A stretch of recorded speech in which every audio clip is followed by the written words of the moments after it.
Սիրելի հայրենակիցներ, Հայաստանի Հանրապետության կառավարությունը իրենց ղեկավարի բնորոշմամբ եւ խոստովանությամբ մեջբերում առաջին դասարանում 7 տարի մնացած տգետները եկել են ազգային ժողով հաշվետվություն տալու, թե ինչ են արել 24 թվականին,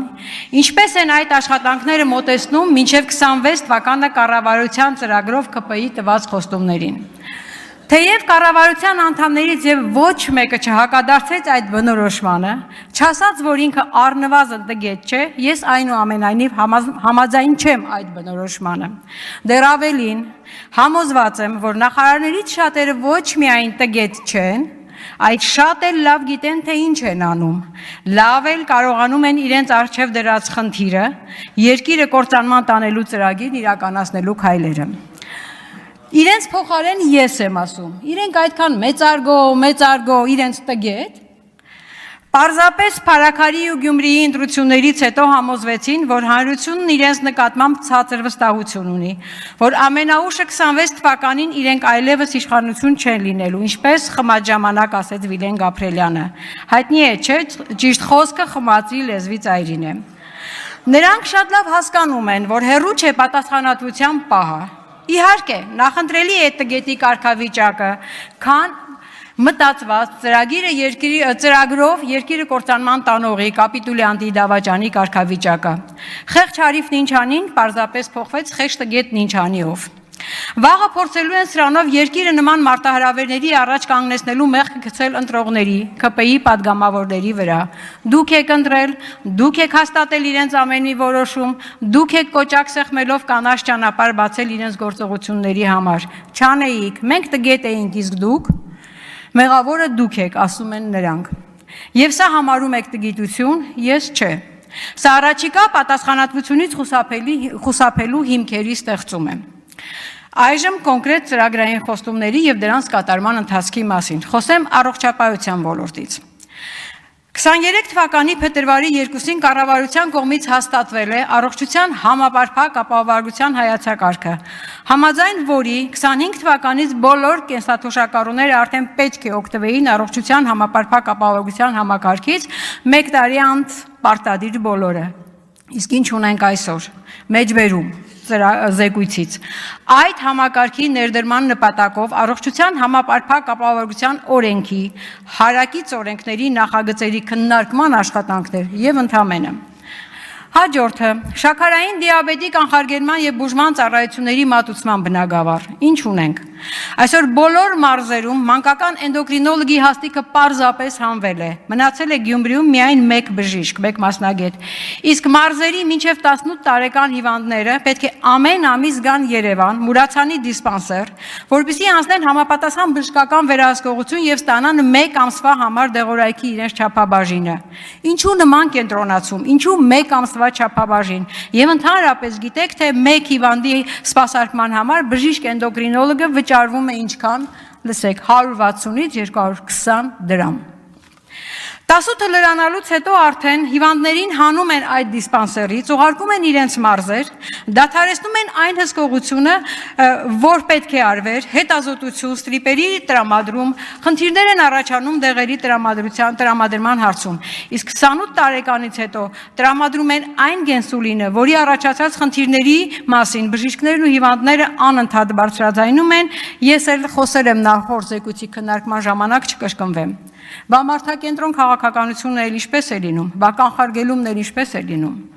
Հաջորդը ժողովրդագրական իրավիճակի բարելավման 21-26 թվականների ռազմավարության համաձայն պետք է ապահովվեր ծնելիության կայուն աճ։ Իսկ իրականում 24 թվականին ծնվածների թիվը 8072-ով պակաս է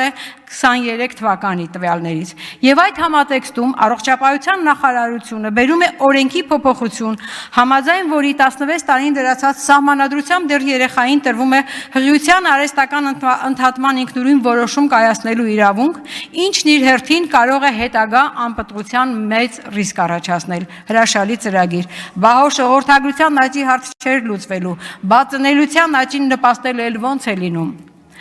Հաջորդը գյուղական բնակավայրերի ամբուլատորիաների վերամիավորման անվան տակ ամբուլատորիաների աշխատանքը ընտանեկան բժշկի կայացած ինստիտուտը քանդվում է։ Արդյունքում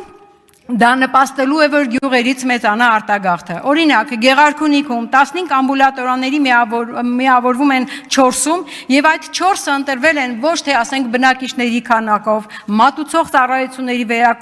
որակով, այլ պարզապես մարզպետի, նախարարի, վարչության պետի գյուղ լինելով, խոշորացման հիմնավորման հիմքում դրված հրաշալի սկզբունք։ Դեղերի հասանելիության ապահովման համատեքստում ինչ ունենք։ Նախ, օֆերտայի փորձարարական ծրագրի շրջանակներում առողջապահության էլեկտրոնային համակարգին միացած դեղատներին ուղարկվել է փոխհատուցվող դեղերի ցանկ, որոնց գները անմիջապես մեծածախը կտրուկ բարձրացրել է։ Ասենք օրինակ, որևէ դեղի համար առողջապահության նախարարությունը փոխհատուցում է 2000 դրամ, բայց դեղատունը այն մեծածախից ձեռք է բերում 3000-ով, եւ արդյունքում անվճար արտոնյալ պայմաններում դեղորայք ստացողները չեն կարողանում դրանից օգտվել, որովհետեւ դեղատունը չի կարող կիրառել համավճարի կարգ եւ չի էլ ուզում 3000-ով ձեռք բերված դեղը հիվանդին տալ, որովհետեւ փոխարենը նախարարությունից պետք է փոխհատուցվի 2000։ Հաջորդ հիմնախնդիրը Հայաստանում գրանցված դեղերի քանակը քիչ է, տարբեր տվյալներով 2800-ից 3500, սակայն իրականում առկա ավելի քիչ քանակություն կա, որովհետև ներկրումն էլ է պակասել։ Իսկ միջազգային չափանիշներով մեր երկրի բնակչության համար առնվազն 7000 անուն դեղ պետք է գրանցված լիներ։ Մեկ այլ իրավիճակ Օնկոլոգիայի ոլորտում մեծ կիրառություն ունեցող հերցեպտինը պետությունը գնում է կոնկրետ կազմակերպությունից 340,000 դրամով։ Սակայն գնված քանակը քիչ է, չի բավարարում եւ հիվանդները ձեռք են բերում այն դեղը, ասենք Մոսկվայից 160-170,000 դրամով։ Հարց է առաջանում, ինչ գնային քաղաքականություն է վարվում նախարարության կողմից, եթե գների նման տարբերություն կա։ Միգուցե ճիշտ քաղաքականության դեպքում ավելի մեծ քանակ գնվեր եւ հետեւաբար հիվանդների կողմից դրսից առնելու կարիք չլիներ։ Այժմ կրթության ոլորտ։ Երկար չարչրկված ակադեմիական քաղաք։ Տիկին նախարարն է ստեղծել, բայց նա իրենց խոստումներում գրել է. ստեղծված է ակադեմիական քաղաք մինչև 2030 թվականը։ Եվ իմ այն հարցին, թե արդյոք 30 թվականին կունենանք այդ քաղաքը, պատասխանեց, թե ստեղծված է բառի ստուգաբանությունը լավ չենք հասկացել եւ պետք է ճշտել։ Ես փորձեցի ճշտել եւ մասնագետների կողմից ստացա հետեւյալ հավաստումը։ Այն նշանակում է կատարված, ավարտված գործողություն։ Հետաքրքիր է ինքը ճշտել եւ ինչ պատասխան է ստացել։ Թե նորաձև կրթության համատեքստում այլ ստուգաբանություն կա։ Հիմա էլ շրջանառության մեջ ենք դրել բարձրագույն կրթության եւ գիտության մասին օրենքի նախագիծը, որով բուհի լիցենզավորման անհրաժեշտ պայման սահմանում ենք ուսանողների սահմանային տեղ, որը չի կարող պակաս լինել 4000-ից։ Սահմանում ենք, որ այդ 4000-ին պետք է համապատասխանեն բուհի բոլոր ենթակառուցվածքները եւ հետո ավելացնում ենք։ Բուհին տրված լիցենզիան կարող է ուժը կորցրած ճանաչվել, եթե 3 տարի անընդմեջ համալրվում է լիցենզիայով սահմանային տեղի 50%-ից պակասը։ Այսինքն, որպեսզի բուհը գործունեություն ծավալելու լիցենզիա ունենա, պետք է ապահովի 4000-ի ենթակառուցվածք, բայց կարող է գործել 2001 ուսանողով։ Ինչի հաշվին պետք է բուհը այդ ծախսերը անի։ Իհարկե ուսման վարձի ավելացման, դասախոսի աշխատավարձի իջեցման հաշվին։ Որն է այս պահանջի տրամադրությունը։ Չէ՞ որ սրա արդյունքում բուհեր են փակվելու, իսկ մարզերում բոլոր բուհերն են փակվելու եւ ամենաուշը 3 տարի հետո օրենքի ընդունելուց։ Իսկ իրենք խոստանում են առնվազն 30 իրենց գործընկերն է ասում գերմանացի, որ ակադեմիական քաղաքը կունենանք լավագույն դեպքում 30 տարի հետո։ Միգուցե առաջ սարքենք, հետո քանդենք։ Այժմ նորից 300 դպրոց, 500 մանկապարտեզ, անընդհատ նախարար, պատգամավոր, վարչապետ խոսում են դրա մասին։ Դուք կարդացել եք զեկույցում ինչ է գրված։ Ուղղակի գրված է, մեջբերում հաստատվել է 300 դպրոցի ծրագրում ընդգրկված դպրոցների ցանկը։ 21-ից 24 թվականներին շահագործման է հանձնվել 40 դպրոց։ Ընդամենը հաստատվել է 24 թվականի դրությամբ, 24 թվականի ավարտի դրությամբ ցանկը։ Եվ իմ անձնական պատասխանին նախարարը պատասխանել է, որ 25 թվականին մենք եւս կունենանք 65 դպրոց, 40+65-ը շատ հեռու է 300-ից, ընկերներ, հերիք է այդ ծրագրի մասին, այսպես թմկահարեք։ Եվ վերջում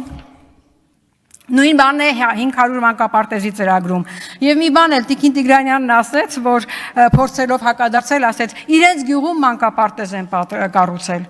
Փաստորեն ստացվում է, որ ոչ միայն ցանկի բոլոր գյուղերին եք անդրադառնում, այլ անդրադառնալից էլ ձեր գյուղերին եք անդրադառնում։ Եվ վերջում, մեջբերում Սողոմոն Թեհլերյանից։